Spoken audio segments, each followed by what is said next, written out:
안녕하세요. 글로벌 리스크 책의 조의준입니다. 오늘 저희는 러시아 말고 다른 나라의 소식을 한번 가져와 봤습니다. 지금 미국, 러시아, 우크라이나 소식으로 전 세계가 도배가 되고 있지만 실제로는 아시아, 아프리카 곳곳에서 각종 문제로 난리가 나 있습니다. 사실 우리는 잘 모르지만 루안다와 민주콩고, 그 국경선에서는 루안다가 미는 반군과 민주콩고 정부군 간의 전투가 우크라이나보다 더 치열하게 벌어지고 있습니다. 올 들어서만 벌써 7천 명 이상이 전사하고요. 60만 명 이상의 난민이 발생할 정도로 치열한 전투가 벌어지고 있거든요. 근데 우리는 거기에 대해서 전혀 알고 있지 않잖아요. 세상은 우리는 모르지만 여전히 지뢰밭이고 어렵고 힘듭니다. 루안다 내전 당시에 이런 말이 있었다고 합니다. 지옥엔 더 이상 악마가 없다. 왜냐하면 그 모든 악마가 루안다로 가 있기 때문에. 그 루안다 내전 당시 80만 명이 죽고 사실은 학살당했죠, 투치족이. 그런 것 같은 학살이 여전히 전 세계에 일어나고 있고 강제노동과 수용소로 보내지는 사람들이 많습니다. 거기에 대한 제재도 꾸준히 이루어지고 있거든요. 우리 기업들은 러시아와 주로 거래를 하고 있기 때문에 러시아 문제, 그다음에 중국에 대한 수출 통제 많이 신경 쓰지만 실제로 이런 인권 침해나 이런 거로 인한 제재는 계속 나오고 있습니다. 오늘 그에 대해서 한번 알아보겠습니다. 유럽 여담비요, 러시아, 시리아, 수단, 아제르바이잔 제재 결의안을 잇따라 채택했다는 내용인데요. 유럽의회 결의안은요, 좀 의미가 있습니다. 이는 우크라이나 방어와 재건을 위해 동결된 러시아 자산을 몰수하자라는 주장이 담겨 있고요. 이거는 사실은 좀 극단적인 주장일 수 있습니다. 그러나 좀 중요한 거는요, 러시아에 대한 제재 정책을 가능케 하는 국가로 벨라루스와 이란, 북한까지 확대를 했다고 합니다. 이제 이 나라들에는 사실 러시아와 똑같은 기준을 적용하겠다는 건데요. 물론 거의 같은 기준이 적용되고 있는 나라들입니다. 이란하고 북한은 사실은 러시아보다 더 강한 제재를 받고 있다고 해도 과언이 아니죠. 그렇지만 어쨌든 그 팀을 한 팀으로 묶어서 앞으로 관리하겠다는 뜻입니다. 그리고요, 제일 중요한 거는요, 러시아에 이중용도 물품 및 군사 물품을 공급하는 중국 기업을 제재하겠다고 하는 겁니다. 이것도 이유는 작년부터 시작했습니다만 지금까지 미국처럼 세게 하지는 않았거든요. 제가 이 방송에서 몇 번 말했지만 이유는 구조적으로 좀 시장을 합치기 위해 만들어진 구조입니다. 어떤 안보나 이런 게 아니고, 안보는 나토가 있지만요. 그래서 이유는요, 제 개인적인 판단으로는 약간 체리 피커 집단 같은 느낌이 있습니다. 왜냐? 안보는 미국에 의존하고 에너지는 라시아에 의존하고 무역은 중국에 의존하다가 이 우크라이나 사태가 나면서 이제 깨달은 거죠. 우리가 시장만 바라보고 가서는 안 되겠다라고 하는 겁니다. 그게 지금 여기도 그대로 드러나는데요. 이 중국 기업을 제재할 이유는 아주 크게 있습니다. 왜냐? 러시아의 전쟁 물품의 약 80%, 적게는 70%라고 하는 통계마다 다 다른데요. 그 정도가 중국에서 온 물건이라는 겁니다. 그리고 중국의 기술과 자본이 들어가고요. 중국이 아니면 러시아는 이 전쟁을 유지할 수가 없습니다. 이제 유럽도 중국과 경제적 이익만을 고려해가면서 교역을 할 수 없게 된 거죠. 그러니까 이렇게 유럽의회가 다 같이 중국 기업을 제재해야 된다라는 걸 내놓는 겁니다. 그리고 유럽연합 제재 패키지는 알려진 모든 그림자 선단 유조선과 해당 소유자를 제재해야 된다라고 하는 겁니다. 이거는 유럽이 이렇게 말을 하고는 지금까지 잘 안 했어요. 지금까지는 러시아 유령 선단 중에 한 절반 정도만 제재를 했거든요. 왜냐하면 다 하고 나면 이 러시아 배들이 안 움직이게 되면 세계 원유값이 크게 출렁거릴 가능성이 있습니다. 그러면 본인들의 에너지 비용이 높아지기 때문에 어떻게 생각하면 좀 위선적으로 해왔던 것도 사실이거든요.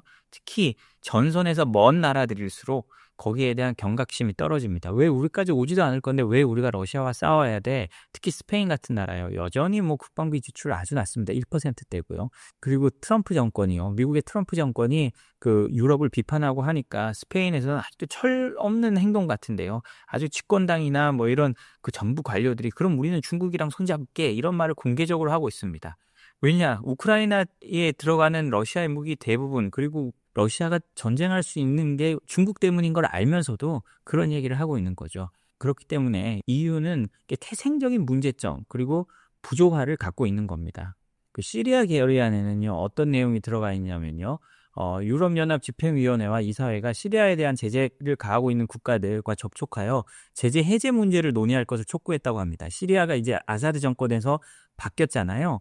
그러니까 유럽의회가 시리아에 대해서는 한번 제재 해제를 검토해봐라. 지금 바뀐 정권을 도와줘야 된다라고 하는 것을 결의안을 낸 겁니다.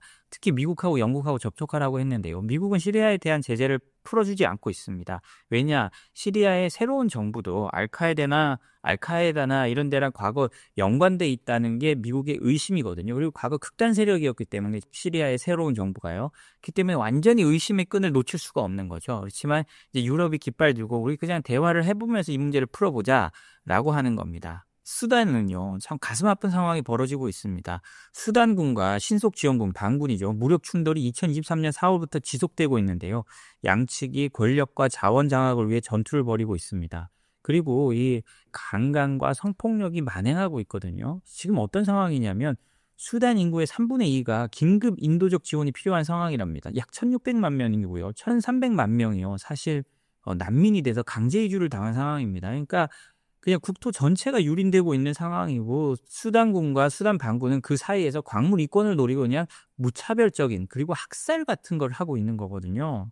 근데 이유는요. 그래서 전쟁 범죄와 인권 유린 가해자에 대한 처벌을 요구했다고 합니다. 근데 뭐 그게 쉽게 될까요? 그리고 유럽의회는요. 인권 유린을 자행한 사람들에 대한 표적 제재를 도입할 걸 촉구했다고 하는데요. 이게 그냥 표적 제재 문제만으로는 해결될 게 아닙니다. 사실 저 정도의 학살이 벌어지고 있으면 다른 평화유지군이나 들어가서 유엔이 힘을 내서 해야 되는데 지금 우크라이나 사태로 유엔 안보리가 살상 와해돼 있잖아요. 미국, 중국, 러시아, 프랑스, 영국 이 중에 누구 하나도 제대로 책임질 수 있는 사람이 없는 겁니다. 그러니까 이런 학살극이 여기도 또 중국이나 이런 다른 나라에서 무기도 그냥 보내주고 하고 있을 테니까요. 그러니까 이게요. 그 제재는 필요합니다. 제재는 필요하지만 제재를 효과적으로 하고 이런 폭력과 학살을 막기 위해서는 전 세계적인 노력이 필요하지만 지금 유엔 안보리부터 시작해서 세계 지도국들이 분열돼 있으니까 그런 효과가 전혀 나지 않고 있는 겁니다.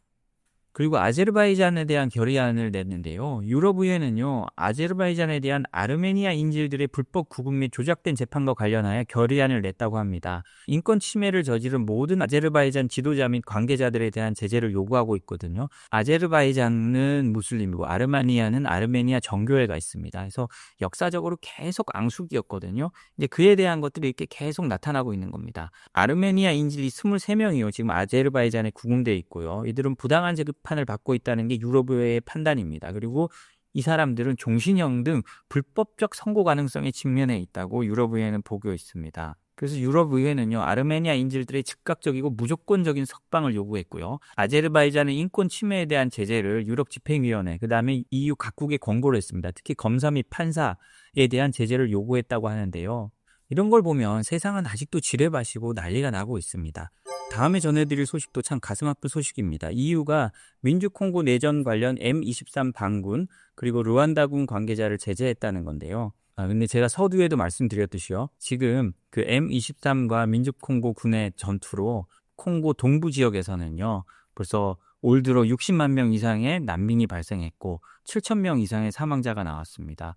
이거는 거의 우크라이나 전선보다 더 치열한 전투가 벌어지고 있다는 뜻이거든요. 우리는 이 루안다의 일을 아주 먼 일로 여기지만요. 정말 전 세계 곳곳에서 아직 비극이 끝나고 있지 않은 겁니다. 유럽연합은요. M23 반군 및 루안다 소속 개인 9명과 기업 한 곳에 대해 신규 제재를 부과했다고 17일 발표했습니다. 여기는요. M23 고위 인사 5명, RDF, 루안다군이죠. 인사 3명, 루안다 광물기업 관계자 1명, 그리고 불법 금수입에 연루된 기업 한 곳이 포함됐다는데요.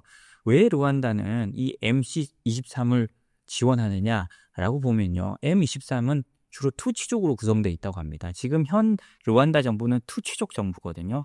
루안다 학살 당시 후투족이 투치족을 학살했지만 투치족이 나중에 힘을 키워서 루안다 정권을 만들고 그 이후 서로 융합하고 서로 용서하면서 루안다는 아프리카의 좀 모범적인 국가가 돼가고 있는데요. 그렇지만 이런 부족적인 문제 그리고 민주콩고 동부의 수많은 광물, 금, 다이아몬드가 풍부하거든요. 이런 경제적 이권이 겹치면서 루안다가 M23이란 반군을 지원해주고 있는 겁니다.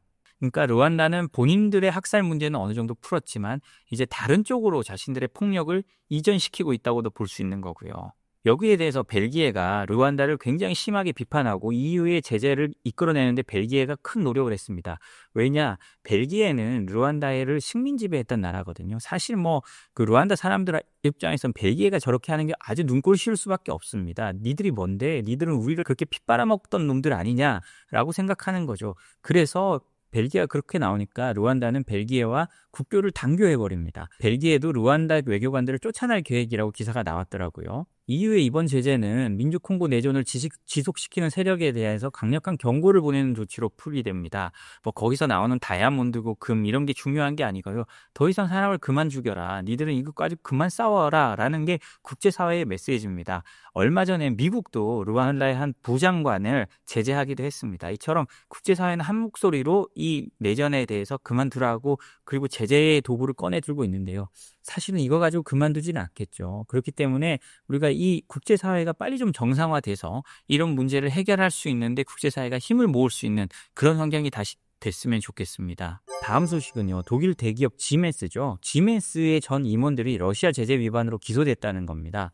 사실 지메스 같은 기업들이 이 제재 위반을 몰랐겠어요? 그렇지만 이런 기업들도 한순간 실수하면 이런 일이 생긴다는 겁니다. 독일 법원이요. 지메스 전직 임원 2명을 크림반도 제재 위반 혐의로 형사재판에 회부하기로 했다고 밝혔다고 합니다. 지메스가 제조한 가스터빈이 크림반도로 불법 수출되는 과정에 관여한 혐의를 받고 있다고 하는데요. 2014년 러시아의 크림반도 강제 합병 이후에요. EU와 미국은 제재를 통해서 크림반도에 에너지 및 전력 장비를 공급하는 것을 금지하고 있다고 합니다. 근데 2017년 지메스에서 제조한 가스터빈이 러시아를 거쳐 크림반도 내 전력 발전소 2곳에 설치된 사실이 드러나면서 이런 제재 위반 사건이 밝혀졌다고 하거든요. 이때 지메스는 해당 터빈이 러시아 내 발전소에서 사용될 것으로 알고 있었다. 크림반도로 이전된 걸 몰랐다라고 했지만 법원은 알 수 있었다라고 판단하고 있는 겁니다. 지메스는 계속 우리는 회사 차원에서는 알 수 없다라고 말을 하고 있다고 합니다. 이런 걸 볼 때 제재란 건 정말 어떤 기업들도 아무리 대기업이라도 걸릴 수 있는 거거든요. 그러니까 우리가 미리미리 교육을 하고 최종 수요자에 대해서 철저히 따져볼 필요가 있다는 것을 이번 사례가 보여줍니다. 오늘 저희가 준비한 소식은 여기까지입니다. 저희 소식이 도움이 됐다면 구독과 좋아요, 알림 설정 부탁드립니다. 감사합니다.